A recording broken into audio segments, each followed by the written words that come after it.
Okay mga kamatis, mga kaibigan, meron pong isang insidente ngayon na kumakalat sa internet kung saan ito pong batang naka-uniforme na nagbebenta ng sampagita ay pinaalis ng isang security guard at hindi po maganda yung naging proseso nito. So papanoorin natin yon, pero we are going to take all sides of the story. Ibig sabihin, yung mga nakakita, kasi sinasabi sa comment section na nakakita daw nila yung buong kwento, anuhin natin yun, iimbestigahan natin lahat yon, and then finally, we will hear out yung side ng SM Mega Mall. Panorin natin.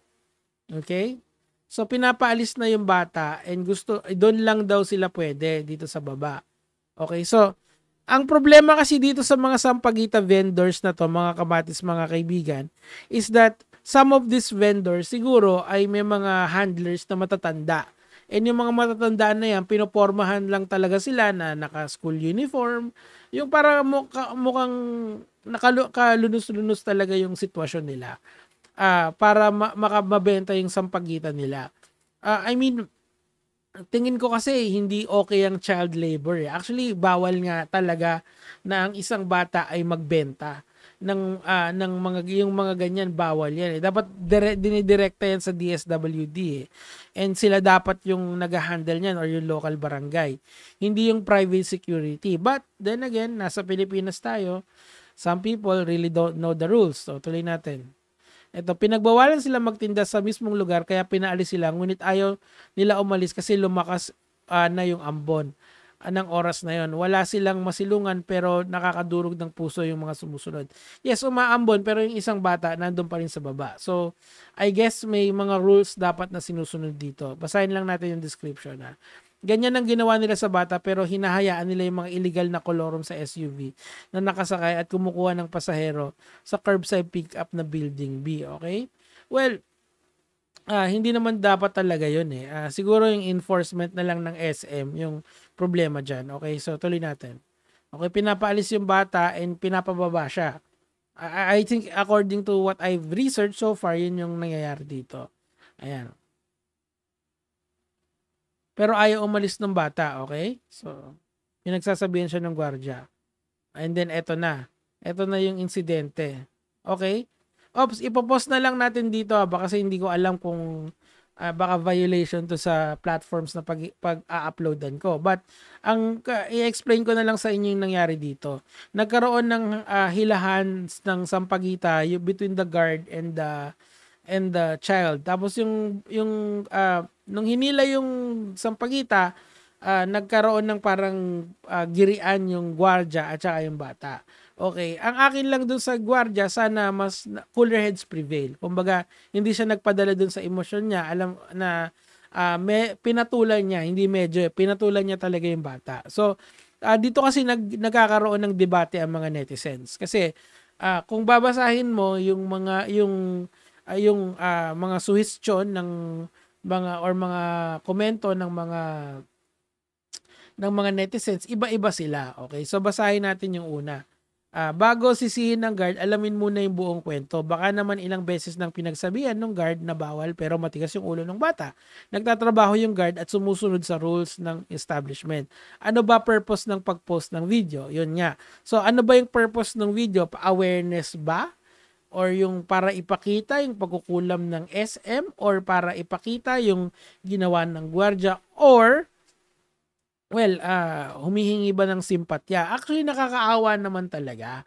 Pero kung siguro may underlying context dyan, nakita naman natin na pinabababa yung bata kasi nga private property ang SM And ang SM is trying to maintain its position about sa mga ganitong klaseng nagbebenta outside of their establishment. Yun. So, in a way, yung gwardiya he's just doing his duty. Pero, of course, kailangan pa rin tayong maging tao. Sometimes. Again, ano yan Sabi ko nga sa inyo, hindi ito black and white Napakalaki ng gray area dito. Sabi nitong commentator na to, wag kayo one-sided. Hanggat di nyo alam ang story, ilang beses na po silang pinagsabihan ng guard na andon lang sa baba magtinda. Araw-araw po silang sinasabihan. Sila po ang napapagalitan ng mataas sa kanila. Kung nandito lang po kayo, sana narinig nyo yung mga bad words na lumalabas sa bunganga ng mga batang yan, okay?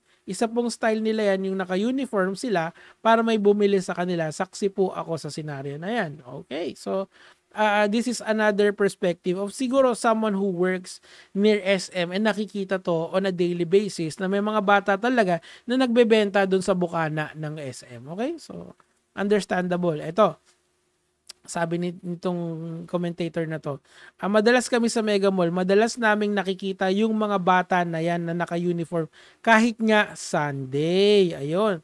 Nakapagbigay na din kami sa kanila, may kasamahan pa yan na maliliit na lalaking bata na may kapansanan. Then nag-observe kami yung mga magulang nila nasa sulok lang. Simula nun, hindi na kami nagbigay. Kasi makukulit din sobra. Ilang beses na yan sinasaway ng mga guard kasi nga nangaharang na ng mga tao. I see. So, pinipilit silang bumili.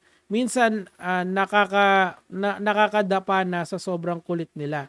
Napapaisip kayo bakit Saturday at Sunday naka-uniform sila. Sila pa nagtitinda ng ganyan. Mali yung ginawa ng guard pero hindi sila nagkulang sa pagsaway sa mga bata. Okay? So yung act of, yung violent act kasi, siguro yun yung hindi pwedeng i-justify dito. Kailangan siguro na naging mas pasensyoso pa yung guard. Okay? Kawawa din si Kuya Guard na wala ng trabaho. Kamalian ni Kuya Guard, nasira yung paninda ng bata at wala tayong magagawa. Bata yan, hindi yan para patulan ni Kuya. Sana lang yung mga handlers nila o yung mga magulang na malapit ang sinaway. Pero siguro napuno na yung guard sa araw-araw at hindi nila mapagsabihan. Haba nito Sige, pero tiisin natin kasi at least mukhang ito talaga yung nangyayari. Nagbigay lang ako ng opinion based sa experience namin sa mga batang nandyan. Since every Sunday halos nandyan kami sa Mega Mall para magsimba. May mga anak din ako.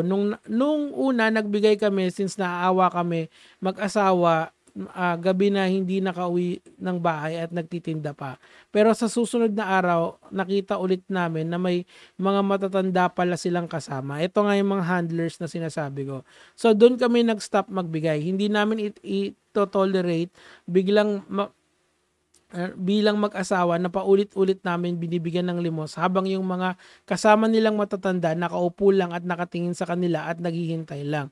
We don't know if magulang nila yun, pero tinawag na ng isang bata na mama. Sa tingin ko talaga kailangan mag-intervene ng ating gobyerno dito Kung hindi yung LGU, maybe DSWD can step in kasi that's the way to go So much painful na nakita mo, pinagtatrabaho mo anak mo this oras ng gabi. Kapag kapalit na alam mo na pwedeng humantong sa point na pwede silang masaktan ng mga guard sa duty, calling yung mga magulang ng bata na yan, maging eye-opener po ito sa mga anak natin. Kung may dapat magtrabaho, tayo yon. Correct. Hindi yung mga anak natin, lalo na malakas pa tayo. Correct. So, ngayon mga kamatis, mga kaibigan, SM actually made an official statement dito. Pero nakukulangan ako dito sa official statement ng SM. Parang play safe masyado. We regret and sympathize with the young girl who experienced an unfortunate incident outside our mall. Kasi, most likely, kung talagang yung galingan, yung mga magulang mismo yung nag-uutos nito, who's to say na baka magdemanda yan just for the sake of it, right? We called the attention of the security agency to conduct an immediate and thorough investigation. The security guard has been dismissed and will no longer be allowed to service any of our malls. Well, kung pagbabasihan natin yung mga komento ng netizens, parang nakakaawa naman si Kuya Guard. Kasi tingin ko, it's a combination of stress and a combination of frustration, kaya niya nagawa yon. Pero again, dapat talaga cooler heads prevail, especially if we are in the power of authority. Na sana nag-isip siya ng mas okay na way na hindi humahantong sa mga violent acts kasi violent acts is never an excuse for anything. The security guard has been dismissed and will no longer be allowed to service any of our malls. Eto na, SM Supermalls always promote inclusivity for all. We strongly condemn this act committed against her. Well, now, SM kasi, you need to be more specific with your rules. It has to be known to all. na bawal talaga magbenta doon. Even us netizens, dapat alam namin na bawal na namin anuhin yun. Or dapat meron kayong mga mitigating factors para yung mga security guard nyo is medyo mapadali yung trabaho nila. Halimbawa, kung ayaw talagang magpapigil, dapat may mga social workers doon na either sila, kasi nga mga bata yan, bawal talaga yun na sila yung ano yun nyo, paalisin nyo, padampot nyo para madala sila sa tamang lugar. And yung mga parents dito, dapat panagutin nyo din. Kasi ang problema dito kasi, kung hindi pa to nangyari, kung hindi pa to pinost, wala tayong idea sa mga ganitong bagay. And wala tayong magagawa dyan sa mga yan kung walang action na gagawin yung mga tao within authority. Sana may gawin ng Mega Mall dito. Anyway, yun lang naman yung sa akin for today. Gege mga lods.